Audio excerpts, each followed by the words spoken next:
Welcome back to trend tips. இன்னைக்கு நம்ம என்ன பார்க்க போறோம்னா கல்வன் அஃபீஷியல் ட்ரெய்லர் வீடியோ தான் நம்ம வந்து ரியாக்ட் பண்ண போறோம். ஸோ வாங்க பண்ணிடலாம்.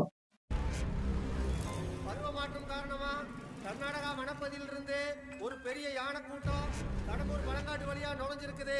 ஓகே. அதனால வார கொட்டிங்கிற தோட்டத்துக்கு வேலைக்கு போறது, விறகு வெட்டுறது, மூலிகை பொறிக்கிறதுன்னு எந்த காரணத்துக்காகவும் யாரும் பாங்காட்டுக்குள்ள போயாதீங்க.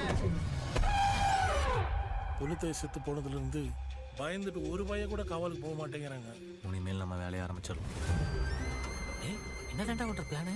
நம்மளே பாங்காட்டுக்குள்ள வரக்கூடாது தானடா சட்டம் போட்டிருக்கிறானுங்க. ஆனா ஜி பிரகாஷ் அந்த கோயிலா? நம்ம அந்த ஒண்டியான நடமாட்டம் இருக்குது. இவானா. ஓகே. அவன் இந்த வேலைக்கு 3 லட்சம் 4 லட்சம் கொடுக்க ரெடியா இருக்கிறான். 4 லட்சமா? உங்களுக்கு எதுக்கு இந்த வேண்டாத வேலை? என்ன செய்யறீங்கன்னு தெரிஞ்சுதான் செய்யறீங்க.